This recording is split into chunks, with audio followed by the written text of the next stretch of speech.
Option lovers அனைவருக்கும் வணக்கம். Option tricky trade channel மூலியம் உங்களை சந்திப்பதில் மிக்க மகிழ்ச்சி அடைகிறேன். நான் உங்கள் சந்தோஷ். நான் செபில் பதிப்பெற்ற பங்காளர் கிடையாது. இது பயிற்சிக்கான காணொளி. எந்த பரிந்துரையும் நாம் வழங்குவது இல்லை. டிஸ்க்ளைமர் படிச்சுக்கோங்க.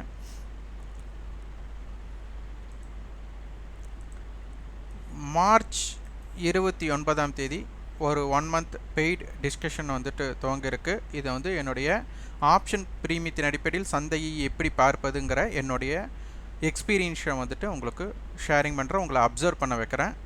உங்களுக்கு உண்டான ஸ்ட்ராட்டஜி நீங்கள் தான் பில்ட் பண்ணணும். அந்த மாதிரி பில்ட் பண்ணணும் அப்படின்னு எதிர்பார்க்குறவங்களுக்கு இந்த டிஸ்கஷன் ஒரு வேலிடாக இருக்கும். இதில் பை அண்ட் செல் ரெக்கமெண்டேஷன்ஸ் இருக்காது, நியூஸ் பேஸ்டு இருக்காது, சார்ட் வரைபடம் அப்படிங்கிறது இருக்காது. அது மாதிரி நாங்கள் ஒரு ஸ்ட்ராட்டஜி பில்ட் பண்ணி வச்சுருக்கோம், அதை நீங்கள் பின்பற்றுங்க அப்படிங்கிற மாதிரியும் இருக்காது. அதனால் யாரெல்லாம் ரிசர்ச் பண்ணி உங்களுக்குன்னு ஒரு ஸ்ட்ராட்டஜி பில்ட் பண்ணணும்னு நினைக்கிறீங்களோ அவங்களுக்கு இது உதவிகரமாக இருக்க அதிக வாய்ப்புகள் உள்ளது. மார்க்கெட்டை பொறுத்தவரை அனைத்துமே ப்ராபபிலிட்டி தான். நீங்கள் என்ன மாதிரி கண்ணோட்டத்தில் பார்க்குறீங்க அப்படிங்கிறதுல தான் மிக முக்கியமானது இருக்குது. இன்றைக்கி மார்க்கெட் பார்த்திங்கன்னா, மார்க்கெட் இன்றைக்கி ஓப்பன் என்ன மாற ஓப்பன் அப்படின்னு பார்த்தீங்கன்னா கேப் டவுன் ஓப்பன் கொடுத்துருக்குறாங்க. இந்த கேப் டவுன் ஓப்பனில் இப்போ நம்ம போஸ்ட் மார்க்கெட் ரிப்போர்ட் தான் பார்த்துட்ருக்குறோம். யாருக்கெல்லாம் மார்க்கெட் முடிஞ்சதுக்கப்புறம் இதெல்லாம் நானும் தான் பேசுவேன் அப்படின்ட்டு இருக்கிறீங்களோ அவங்களுக்கு இந்த வீடியோ கிடையாது. யாரெல்லாம் ரிசர்ச் பண்ணி என்னென்ன ஹிண்ட் எடுக்கணும், டெய்லி இருக்கக்கூடிய ஹிண்ட் எடுக்கிறதுக்கு உண்டான வாய்ப்பு என்னென்ன இருக்குது அப்படின்னு தெரிஞ்சுக்கிறதுக்கு விருப்பப்படுறவங்களுக்கு இந்த காணொலி பயனுள்ளதாக இருக்கும். இது கொஞ்சம் லென்த்தாக இருக்கும். பாயிண்ட் அவுட்டாக நம்ம பார்க்க போகிறோம். அது எப்படி ஆப்ஷன் பிரீமியத்தின் அடிப்படையில் பார்க்குறோம் அப்படிங்கிறது தான். இதில் காமெடி இருக்காது, நீங்கள் எதிர்பார்க்குற மாதிரி எந்த நியூஸும் இருக்காது. முழுக்க ஆப்ஷன் ஸ்ட்ரைக்கை ஒரு மேத்தமெட்டிக்கல் கால்குலேஷன்ஸ் படி ஒரு லாஜிக்கலாக பார்க்க போகிறோம். அதற்கு முன்பு ஒரு நண்பருக்கு நம்ம நன்றியை தெரிவிச்சுக்கலாம். நமக்கு சூப்பர் தேங்க் பண்ணியிருக்காங்க திரு மகாராஜ் அப்படின்ட்டு. மகாராஜ் கைட் அப்படிங்கிற மெயிலிருந்து வந்திருக்கு. இவருக்கு ரொம்ப நன்றியை தெரிவித்துக் கொள்கிறோம். சரி, வாங்க போகலாம். இன்றைக்கி மார்க்கெட் படுத்தே விட்டான் அப்படிங்கிற மாதிரி கண்டிஷன்ஸில் இருக்குது. இந்த மாதிரி இடத்துல ஆப்ஷன்ஸ் பையருக்கு இடமே கிடையாது. நிறைய பேர் இந்த இடத்துல இன்றைக்கி மந்த்லி எக்ஸ்பைரி ஏதாச்சும் ஒரு ஜாக்பாட் மூமெண்ட் இருக்கும் அப்படின்னு நினச்சி ரொம்ப எதிர்பார்ப்பில் இருந்தாங்க அப்படின்னா இந்த இடத்துல அவங்களுக்கு அந்த எதிர்பார்ப்பை மார்க்கெட் பூர்த்தி செய்யலை. அதனால் இப்படியும் இருக்கலாம். இதே போன வாரம் பார்த்திங்கன்னா திடீர்னு ஒரு மொமெண்டம் கொடுத்தாங்க. அதனால் மார்க்கெட்டில் எதையும் நம்ப முடியாது. நமக்கு ஏற்ற ரிஸ்க், விரலுக்கேற்ற வீக்கங்கிற மாதிரி நமக்கு ஏற்ற அளவுக்கு என்ன ரிஸ்க் எடுக்க முடியுமோ அந்த மாதிரி ரிஸ்க் எடுங்க. ஃபுல் கேபிட்டல் ஆப்ஷன் பையராக இருக்கிறவங்க முதல் ஃபுல் கேபிட்டலை யூஸ் பண்ணுறதை தவிர்க்கணும். ஏன்னால் இங்கே நம்ம நினைக்கிறது நடக்கலாம், நடக்காமலும் போகலாம். அதிகபட்சமாக நடக்காமல் போகிறதுக்கு தான் அதிகமான வாய்ப்பு. நம்ம நினச்சது நடந்துருச்சுன்னா அது ஜாக்பாட்டாக இருக்கும். அதனால் ஆப்ஷன்ஸ் பையர்ஸ்னால் உங்களுடைய ட்ரேடிங் ஸ்டைலை கொஞ்சம் சைக்காலஜிக்கலாக மாற்றி வாருங்க. அதாவது ஹோல்டு பண்ணுறது, அடுத்த நாளுக்கு கொண்டு போகிற மாதிரி பிடிஎஸ்டி எடுக்கிறது. அதே மாதிரி ஆப்ஷன்ஸ் பை பண்ணிட்டீங்க அப்படின்னா ஒரு ½ hour வெயிட் பண்ணுங்கள். அந்த ½ hourல் உங்களுக்கு ஏற்ற வாய்ப்பு அமையலை அப்படின்னா அந்த இடத்துல நீங்கள் லாஸை புக் பண்ணுறது தான் சிறப்பாக இருக்கும். அதுக்கப்புறம் நீங்கள் நினச்சது நடந்திருந்தாலும் பரவாயில்ல. அதனால் ½ hourக்கு மேலே ஒரு விஷயத்தை ஹோல்டு பண்ணாதீங்க. ஏன்னா டைம் டிகே அப்படிங்கிற ஒரு விஷயத்தை நீங்கள் புரிஞ்சுக்கணும். ஓகே, இப்போ என்னென்ன காரணிகள் அப்படிங்கிறத நம்ம பார்க்கலாம். நம்ம என்னென்ன நேற்றைய தினம் பார்த்தோம் அப்படிங்கிறத பார்க்கணும். நேற்று முக்கியமாக பார்க்கும்போது இம்பேலன்ஸ்டு இம்ப்ளைடு வாலட்டிலிட்டின்னு பார்த்தோம். கால் சைடு நில் பொசிஷனில் இருந்தாங்க, புட் சைடு அதிகமாக இருந்தாங்க. அப்போ நேற்றே நம்ம இதை பற்றி பேசும்போது இங்கே நம்ம பார்த்துருந்தோம். புட் சைடு எதிர்பார்ப்பு அதிகமாக கூடி இருக்கிற மாதிரி இருக்குது. அந்த கூடி இருக்கக்கூடிய எதிர்பார்ப்பை பூர்த்தி செய்யணும் அப்படின்னா இவங்க மார்க்கெட் அப்படிங்கிறது, நிஃப்டி அப்படிங்கிறது ஓப்பனுக்கு கீழே இருக்கணும், எஸ்டர்டே லோவுக்கு கீழேயே இருக்கணும் அப்படின்னு நம்ம சொல்லியிருந்தோம். அப்படி இல்லாத பட்சத்தில் ஃபேவராக இருந்ததுன்னா கால் சைடுக்கு ஓப்பனுக்கு மேலே நிலை பெற்று நமக்கு எஸ்டர்டே லோவுக்கு மேலே நிலை பெற்றாலே, எஸ்டர்டே லோங்கிறது மென்ஷன் பண்ணமா ஞாபகம் இல்லை, ஆனால் ஓப்பனுக்கு மேலே ப்ரீவியஸ் க்ளோஸ்க்கு மேலே நான் சொன்னது ஞாபகம் இருக்குது. அதனால் இது இம்பேக்டட் ஆகும் அப்படின்னு சொல்லியிருந்தோம். அப்போது இன்றைய தினம் கேப் டவுன் ஓப்பன் அப்படிங்கும்போது எஸ்டர்டே லோவுக்கு கீழே ஓப்பன் ஆகிறது தான் நமக்கு கேப் டவுன் ஓப்பன். அப்போ இந்த இடத்துல பார்த்தீங்கன்னா எடுத்த உடனே புட் செல்லர் அப்படிங்கிறவங்க பயந்தே ஆகணும். எப்போ பயப்படுவாங்க? அவங்களுக்கு மார்க்கெட் கீழே போயிட்டே இருந்ததுன்னா புட் செல்லருக்கு வந்து லாஸ் வரும். அப்போ அவங்க பயப்படுவாங்க. அப்போது இன்றைக்கி ஓப்பன் ஆன மார்க்கெட் கீழே ஓப்பனுக்கு கீழே சஸ்டெயின் ஆகலை அப்படின்னாலே நம்மளுக்கு புட் செல்லர் பேனிக் ஆவாங்களான்னா கண்டிப்பாக கிடையாது. இது ஃபஸ்ட்டு பாயிண்ட். அப்போ இன்றைக்கி பார்த்தீங்கன்னா நமக்கு வந்துட்டு நீங்கள் பேஸ்டு பாருங்கள், நான் இப்போ ஸ்பாட்டு உங்களுக்கு சொல்கிறேன், ஆனால் நம்ம வந்து ஃப்யூச்சரை தான் கம்பைன் பண்ணணும். ஓப்பனுக்கு கீழே பார்த்தீங்கன்னா நமக்கு கிட்டத்தட்ட ஒரு 20 புள்ளி தான் போயிருக்காங்க. அப்போ ஓப்பனுக்கு மேலே பார்த்தீங்கன்னா 200 புள்ளி போயிருக்காங்க. இது ஒரு பாயிண்ட் நினச்சிக்கோங்க. அப்போ நம்மளுக்கு நேற்று இம்பேலன்ஸ்டு இம்ப்ளைட் வாலிட்டி இருந்திருக்கு. அப்போ கால் சைடு வந்து நம்மளுக்கு இம்ப்ளைட் வாலிட்டியே இல்லை, புட் சைடு இம்ப்ளைட் வாலிட்டி இருந்திருக்கு. இன்றைக்கி எஸ்டர்டே லோக்கு கீழே ஓப்பன், கேப் டவுன் ஓப்பன்.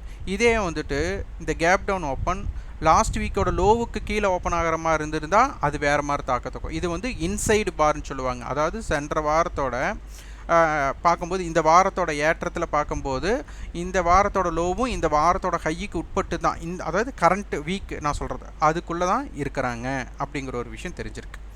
அடுத்து ஒவ்வொரு பாயிண்ட்டாக இனி பார்க்க போகிறோம். மார்க்கெட் நேற்று எங்கே க்ளோஸ் ஆனாங்க அப்படிங்கிறத நம்ம பார்க்கணும். நேற்று எங்கே க்ளோஸ் ஆனாங்கன்னதுமே ஸ்பாட்டை பார்த்துடாதீங்க. நம்ம சொன்னது ஃப்யூச்சர்ஸ். அந்த ஃப்யூச்சர்ஸை நம்ம பார்க்குறக்கு நம்ம ஒரே ஒரு விஷயம் என்ன சொல்லியிருக்கிறோம், எந்த ஸ்ட்ரைக்கில் நமக்கு டிஃப்ரென்ஸ் க்ளோசிங் ஒரு ஸ்ட்ரைக்கோட கால் புட்டோட டிஃப்ரென்ஸ் எங்கே கம்மியாக இருக்கிறாங்களோ அந்த இடத்துல தான் முடிஞ்சிருக்கிறாங்க. அப்போ அந்த இடம் வந்துட்டு பார்த்திங்கன்னா 23,500 இது போட்டாச்சு. இப்போது இது புட் அண்டு கால் எஸ்டர்டே பாருங்கள் 71.89, அதனால தான் 80 ரூபாய் காமன் ஏடிஎம்மாக நம்ம வச்சுருந்தோம். இது ஒன்று. புட் ஆப்ஷனுடைய எஸ்டர்டே ஹை அப்படின்னு பார்த்தா 85 ரூபாய். அது பாருங்கள் இங்கே இருக்குது. இப்போ நம்ம இது காலையில் போட்டது தான். இந்த காலையில் இந்த டேட்டா போட்டு இது வந்து புட் ஆப்ஷனுடைய லோ, இது கால் ஆப்ஷனுடைய எஸ்டர்டே லோ, புட் ஆப்ஷனுடைய எஸ்டர்டே ஹை 85. அதே மாதிரி வந்துட்டு கால் ஆப்ஷனுடைய எஸ்டர்டே ஹை 294. அப்போ 80ங்கிறது காமன் டேட்டாவாக நம்ம போட்டுட்டது. அப்போ இதை வச்சு நம்ம எட்ஜ் நம்ம கண்டுபிடிச்சிட்டோம். அப்போ எட்ஜ் லெவல்னால் என்ன சொல்லிட்டோம், 23,500, 80 ரூபாய் ரவுண்ட் ஆஃப் பண்ணி 100 வச்சுக்கோங்க சொல்லிட்டோம். அப்போ இந்தோக்கு 23,400, இந்தோக்கு 23,600 நம்ம பேஸ் பண்ணியாச்சு. அப்போ மார்க்கெட் வந்து இந்த இடத்துல ஓப்பன் ஆகுது. அப்போ இந்த இடத்துல ஓப்பன் ஆகும்போது கொஞ்சம் இந்த இடத்துல இருந்து கொஞ்சம் யோசிச்சு பாருங்கள். இன்றைக்கி எக்ஸ்பைரியில் எப்போவுமே ஐடிஎம் ஆப்ஷனுக்கு மட்டும்தான் வேல்யூ இருக்கும். ஏடிஎம் ஆப்ஷனுக்கோ ஓடிஎம் ஆப்ஷனுக்கோ என்ன ஆகாது, பாயிண்ட்ஸ் வராது. அதாவது இன்ட்ரென்சிக் வேல்யூம் இருக்காது, டைம் வேல்யூ இருக்காது. இது ஃபஸ்ட்டு லாஜிக். அப்போ ஐடிஎம் ஆப்ஷனுக்கு தான். அப்போது இன்றைய தினம் 23,500 புட் ஆப்ஷன் நமக்கு 94 ரூபாய் ஹை, எஸ்டர்டே ஹை 85. அப்போ என்ன அர்த்தம், 23,415, இன்றைக்கி ஹை பார்த்துட்டா 23,405. இது ஒரு பாயிண்ட் ஆஃப் வியூ. அப்போ மார்க்கெட் என்ன பண்ணல, எஸ்டர்டே ஹைக்கு மேலே சஸ்டெயின் ஆகவில்லை. முதல் பாயிண்ட். அப்போ ஆகவில்லை அப்படின்னா இன்றைக்கி டோட்டல் வேல்யூவே 23,500 புட்டுங்கிறது நேற்று மார்க்கெட்டோட க்ளோசிங் ஸ்ட்ரைக்கு. அவங்களே 94க்கு மேலே இல்லை. இது 94க்கு மேலே இல்லையே இருக்கா, எப்படி நம்ம கண்டுபிடிக்கிறது? அப்போ நம்மளுக்கு தேவை என்ன, முதல் இவன் ப்ரீவியஸ் க்ளோஸுக்கு மேலே இருக்கானா, புட் ஆப்ஷன் ப்ரீவியஸ் க்ளோஸுக்கு மேலே இருக்கானா. புட் ஆப்ஷனோட ப்ரீவியஸ் க்ளோஸ் என்ன 71, அது ஒன்று மேலே இருந்திருக்கணும். அடுத்தது எஸ்டர்டே ஹை எவ்வளோ 85, அதுக்கு மேலே இருந்திருக்கணும். அடுத்தது டுடே ஹை நம்மளுக்கு 95, நம்மளுக்கு அது இப்போதைக்கு முக்கியம் கிடையாது.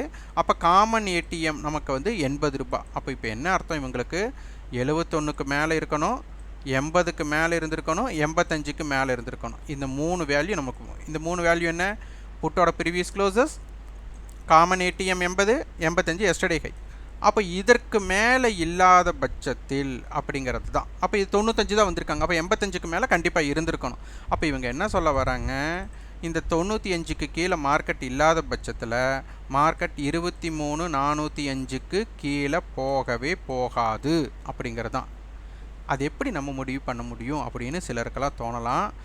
இது கை கட்டாகாத வரை அப்படின்னு நம்ம வந்து ஒரு கண்டிஷன்ஸ் உள்ள வச்சுட்டு நம்ம பார்க்குறோம். அப்போது 23,400 கால் நம்ம போய் பார்க்குறோம். 23,400 காலோட லோ 100 ரூபாய். அப்போ அவன் என்ன பண்ணிட்டான், 23,405க்கு கீழே போகாதுன்னு நம்மளுக்கு தெரிஞ்சிருச்சு. இவங்க 2 பேர் மீட் பண்ணல. அப்போ இந்த இடத்துல 23,400 கால் ப்ளஸ் 100 அப்படின்னா 23,500. அப்போ 23,500க்கு மேலே இருந்துட்டாலே 23,400 கால் லோ பிரேக் பண்ணவே பண்ணாது அப்படின்னு சொல்லிக்கலாம். ஏன்னா மார்க்கெட்டில் 23 இன்ட்ரென்சிக் வேல்யூ தான், நம்ம டோட்டல் இன்ட்ரென்சிக் வேல்யூக்கு மேலேயே மார்க்கெட் இருக்குது அப்படின்னா.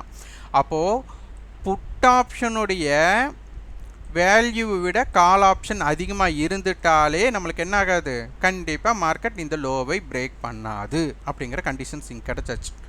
இது எப்போ கிடச்சாச்சு அப்படின்னா மார்க்கெட்டில் காலையில் 9:16க்கே கிடச்சாச்சு. 9:16க்கு உண்டான ஸ்க்ரீன்ஷாட், 9:16க்கு இந்த ஸ்க்ரீன்ஷாட். அப்போ மார்க்கெட் 23,450 இருக்காங்க, 23,400 கால் 111 ரூபா இருக்காங்க, 23,450 புட் 59 ரூபா இருக்காங்க, 23,500 புட் 82 ரூபா இருக்காங்க, கால் 49 ரூபா 80 காசு இருக்காங்க. அப்போ இந்த இடத்துல இவங்க என்ன இருந்திருக்காங்க, பாயிண்ட் அவுட் நமக்கு வந்துட்டு எஸ்டர்டே ஹை நியரில் தான் இருக்காங்க அப்படிங்கிறது இந்த இடத்துல தெரியுது. அதே மாதிரி இங்கே மீட்டிங் பாயிண்ட் அப்படின்னு பார்த்தா இவங்க 77 இவங்க 60 அப்படின்னு எடுத்துக்கிட்டா கண்டிப்பாக மீட்டிங் பாயிண்ட் என்ன ஆயிடுச்சு, 70 சம்திங் அப்படிங்கிறது இந்த இடத்துல தெரிஞ்சு 77 59. அதனால நான் வந்துட்டு 70 சொல்கிறேன்.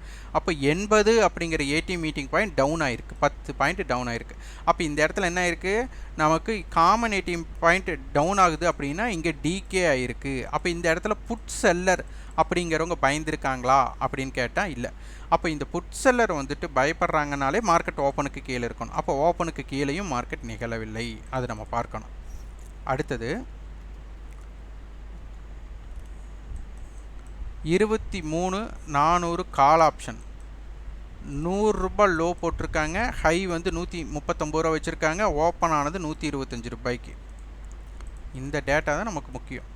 இது வந்து 23,400 புட் ஆப்ஷன். அப்போ இவங்க 54 ரூபா ஹை 39 ரூபா லோ, 23,500 புட், சாரி இது 500 கால் 40 ரூபாய் லோ, 54 ரூபா ட்ரேட் நடந்துட்டுருக்காங்க, 68 ரூபா ஹை வச்சுருக்காங்க, ஓப்பன் அப்படிங்கிறது 54 ரூபா, 73 ரூபா லோ வச்சுருக்காங்க, 94 ரூபா ஹை வச்சுருக்காங்க. எந்த நேரத்தில் இது 500 புட் ஆப்ஷன்ஸ் 9:18. அப்போது இவங்க ஓப்பனுக்கு கீழே இருக்காங்க, எல்லாமே தெரிஞ்சாச்சு. காலுடைய ஹை 68, புட்டோட லோ 73 அப்படின்னா அப்போ இந்த இன்பிட்வீன் கேப் 5னா அப்போ ஒரு 70 ரூபா தான் ஏடி மீட்டிங் பாயிண்ட்டாக இருந்திருக்காங்க. இது ரொம்ப ரொம்ப முக்கியம். அப்போது 23,500 புட் ஆப்ஷன் எஸ்டர்டே வந்துட்டு க்ளோஸ் ஆன ஸ்ட்ரைக், நமக்கு ஹை 94 அப்படிங்கனாலே 23,405 அப்படிங்கிறது பேஸ் பண்ணிட்டாங்க. அப்போது மார்க்கெட் 23,400 கால் ஆப்ஷன் லோவே 100 அப்படின்னா 23,500க்கு மேலே இருந்துட்டாங்கன்னா மார்க்கெட் லோவை பிரேக் பண்ணாது அப்படிங்கிற விஷயமும் கிடச்சிருச்சு. மார்க்கெட் ஓப்பனுக்கு மேலே இருக்கிறாங்க, இம்ப்ளைடு வாலிட்டியில் நேற்று கால் சைடு ஒன்றுமே இல்லை. அப்போ இப்போ இம்ப்ளைடு வாலிட்டி புட் சைடு, அப்போ அந்த எதிர்பார்ப்பு இங்கே உடச்சிருக்காங்க. அப்போ உடச்சும் போது மார்க்கெட் இவங்க ஓப்பன் கால் சைடு ஓப்பனுக்கு மேலே இருக்கிற வரை மார்க்கெட்டில் வந்துட்டு கால் செல்லர் ப்ராஃபிட்டை புக் பண்ண வேண்டிய கட்டாயத்துக்குள்ளே தள்ளப்பட்டு விட்டார்கள் அப்படிங்கிற விடயம் நம்மளுக்கு கிடைக்கிது. அடுத்து கொஞ்சம் கொஞ்சமாக பாருங்கள்.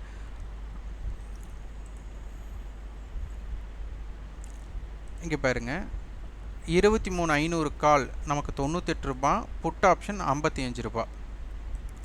அப்போது இதற்கு உண்டான வித்தியாசம் பார்த்தீங்கன்னா 43 ரூபா. அப்போ 550 கால் புட் பாருங்கள் 69 ரூபா 74 ரூபா. அப்போ ஏடி மீட்டிங் பாயிண்ட் 70 அந்த ரேஞ்சிலேயே இருந்திருக்கிறாங்க. எத்தனை மணிக்கு, 9:22க்கே மார்க்கெட். அப்போ பாருங்கள், மார்க்கெட் ஓப்பன் பண்ணதுமே ஒரு 7 நிமிஷத்தில் மார்க்கெட் லோலிருந்து 100 பாயிண்ட் ரெக்கவர் ஆகியிருக்காங்க. இது வந்து திருப்பி அப்படி இறங்கக்கூடாதானா இறங்கலாம், ப்ராபபிலிட்டி தான். அப்போ இறங்காத வரை நமக்கு என்ன ஆயிடுச்சு, 23,400 + 100 அந்த அதே தான் நம்மளுக்கு முக்கியம். ஏன்னா 23,500ங்கிறது நேற்றைய க்ளோசிங் பாயிண்ட்டோடது. அப்போ 23,500க்கு மேலே மார்க்கெட் இருந்துட்டாலே நமக்கு மார்க்கெட் லோவை பிரேக் பண்ணாது அப்படிங்கிற கண்டிஷன்ஸ் நம்ம வந்தாச்சு.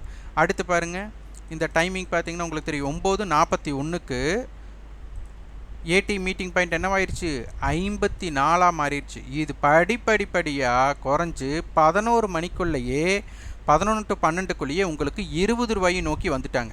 அப்போ அந்த அளவுக்கு டிகே நடந்ததுனால தான் இந்த சைடுவே மூமெண்ட் வந்தது அப்படிங்கிற விஷயம் உங்களுக்கு தெரியணும். பாருங்கள் 9:49க்கு 51 54க்கு சந்தித்தவங்க 51 கிட்டத்தட்ட எத்தனை நேரம் ஒரு 2-3 நிமிஷத்துலேயே ஒரு 5 நிமிஷத்துக்குள்ளேயே. அடுத்தது 23,600 46 ரூபாய்க்கு மீட் பண்ணுறாங்க. டைமிங் பாருங்கள் 10 மணி. ஒரு 20 நிமிஷத்தில் என்ன ஆயிடுச்சு, 50 ரூபாயிலிருந்து 46 மாறிடுச்சு. 23,600. அடுத்தது 23,600 கால் போட்டு 42 ரூபாயை மீட் பண்ணுறாங்க. 20 நிமிஷத்தில் மீண்டும் என்ன ஆயிடுச்சு, நம்மளுக்கு 5 ரூபாயை அப்படியே உடையிறாங்க. அடுத்தது 11 மணிக்கு 23,600 11 மணிக்கே இந்த இடம் அப்படின்னா ரொம்ப ஆபத்து. ஏன்னா இம்ப்ளாயி லாயல்ட்டி ரொம்ப குறைஞ்சிட்டாங்க அப்படின்னு அர்த்தம். அப்போது 28.50 காசு. இதுக்கப்புறம் ப்ராபபிலிட்டி ஏதாச்சும் சப்போஸ் மார்க்கெட் மொமெண்டம் ஆகும்னு ஆகலாம், ஆனால் வாய்ப்புகள் ஆகாது.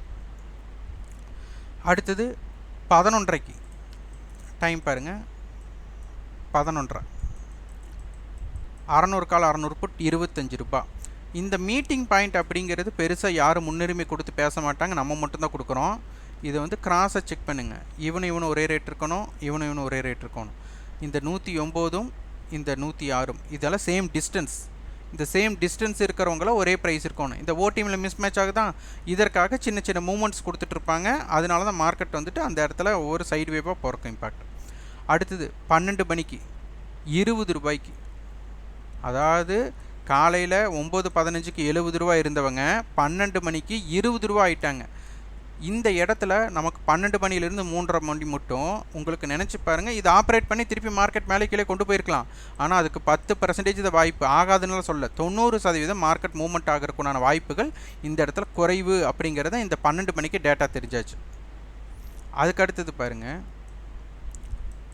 1:15க்கு 600 கால் 10 ரூபா, 600 புட் 21 ரூபா. அப்போ எந்த அளவுக்கு ப்ரீமியம் உடைவு நடைபெற்றுக்குன்னு பாருங்கள். 2:39க்கு 600 கால் 7 ரூபா, 600 புட் 5 ரூபா. இதில் கொஞ்சம் ஆக்ஷன்ஸ் கொடுத்துருக்கோம். ஆனால் மார்க்கெட்டை வந்துட்டு நம்ம தான் அதை பற்றி புரிந்து கொள்ள வேண்டிய சந்தர்ப்பத்தில் இருக்கிறோம். இதெல்லாம் தான் ஏடிஎம் எப்படி டிகே ஆகிறாங்க அப்படிங்கிற ஒரு விஷயத்தை நீங்கள் முதல்ல புரிஞ்சுக்கணும். இங்கே டிகே ஆகிறத நிறைய பேர் வந்துட்டு பார்க்குறது இல்லை. கிராஃபில் வந்துட்டு உங்களுக்கு சைட்வே மூமெண்ட்டு தான் தெரியும், ஏன் நடந்தது அப்படின்னு தெரியாது. இப்போ செட்டில்மெண்ட் அப்படிங்கிறது ஃப்யூச்சர் அப்படிங்கிறது கேஷோட ப்ரைஸுக்கு தான் ஆவாங்க. அப்போ காலையில் அந்த ப்ரீமியம் வந்து 0 பாயிண்ட் ஆகும் அப்படின்னு நம்ம சொல்லியிருந்தோம். அப்போ அது 0 பாயிண்ட் ஆச்சா அப்படிங்கிறதையும் நீங்கள் என்ன பண்ணணும், அதையும் செக் பண்ண வேண்டும். இங்கே பார்த்தீங்கன்னா தெரியும், ஸ்பாட் 591, ஃபியூச்சர் வந்து 595. ஆனால் செட்டில்மெண்ட் ஃபுல்லாக பாருங்கள், ஆப்ஷன் செயினில் போய் பாருங்கள். உங்களுக்கு வந்துட்டு 91 பேஸ் பண்ணி புட் 500 புட் 9 ரூபா இருக்கும். 8 ரூபா 15 காசு. இதிலிருந்து அப்படியே 50 ரூபாயா ஆட் ஆகிட்டே இருக்கும். இந்த மணிக்கெல்லாம் ஆட் ஆகிட்டு இருக்கும். இதே கால் ஆப்ஷன் பாருங்கள் 600. இதே வந்துட்டு இந்த 550க்கும் 600க்கும் உள்ள டிஃப்ரெண்ட் 550 டு 600 50 ரூபா டிஃப்ரெண்ட். அப்போ 600 புட் 8 ரூபாய்னா 550 கால் அந்த 50 ரூபாயில் 8 ரூபா போக 42 ரூபா. இந்த 42 ரூபாயிலிருந்து பாருங்கள் 50 ரூபாயா ஆட் ஆகிருக்கு. அப்போ இதுதான் ஆப்ஷன் கிரீக்ஸ். இதை வந்து பேஸ் பண்ணி நீங்கள் வந்துட்டு ஆப்ஷன் செயின்லேயே உங்களுக்கு ஆப்ஷன் கிரீக்ஸ் இருக்குது. இதனால தான் அந்த கிரீக்ஸை வச்சு நம்ம எப்படி பார்க்கணும் அப்படின்ட்டு நம்ம வந்து மார்க்கெட் அப்சர்வேஷன் அப்படிங்கிற இடத்துலையே கொடுத்துருக்குறோம். நம்மளுடைய பிளேலிஸ்ட்லேயே உங்களுக்கு ஆப்ஷன் கிரீக்ஸுன்ட்டு டிசம்பர் 7ஆம் தேதி நம்ம வந்து பதிவு பண்ணியிருக்கிறோம். இதில் இந்த ஆப்ஷன் செயினில் நீங்கள் எப்படி பார்க்கணும் அப்படிங்கிறத விஷயத்தை நம்ம வந்துட்டு கொடுத்துருக்குறோம். நிறைய பேருக்கு வந்துட்டு இந்த நம்பர்ஸ் மூலிமா பார்க்குறத வந்துட்டு சிலர் வந்து விரும்புகிறதில்ல. ஆனால் இதெல்லாம் ஆப்ஷன் விஷயம் எல்லாமே நம்மளுக்கு வந்து வெளிப்படையாக இருக்குது. அப்போது இதை நீங்கள் இதுதான் ப்ளூ பிரிண்ட். இந்த ப்ளூ பிரிண்ட்டில் இருந்து தான் நீங்கள் என்ன பண்ணணும், ஆன்சரை வந்து அதாவது ஆன்சர் இங்கே கொடுத்துட்டாங்க, கொஸ்டின்ஸை நோக்கி நீங்கள் வந்துட்டு போகணும். இதுதான் நம்மளுக்கு கொடுத்துருக்கிற டீகோட் பாயிண்ட்ஸ். இந்த டீகோட் பாயிண்ட்ஸை நீங்கள் பேஸ் பண்ணால் மட்டும்தான் உங்களுக்கு எளிதாக மார்க்கெட்டை புரிந்து கொள்ள முடியும். அதனால் இப்போ எல்லாமே நம்ம பார்த்துருக்குறோம். இது எல்லாமே உங்களுக்குள்ள ஒரு கேள்விகள் கேட்டு அந்த கேள்விகளுக்கு உண்டான பதிலை நோக்கி போனீங்கன்னா உங்களுக்கு எளிதாக மார்க்கெட் வந்துட்டு இருக்கக்கூடும். இந்த காணொலி உங்களுக்கு பயனுள்ளதாக இருந்தால் லைக் பண்ணுங்கள், ஷேர் பண்ணுங்கள், சப்ஸ்கிரைப் பண்ணுங்கள். கண்டிப்பாக உங்கள் ஃபீட்பேக் கமெண்ட் பாக்ஸில் பதிவு பண்ணுங்கள். நன்றி, வணக்கம்.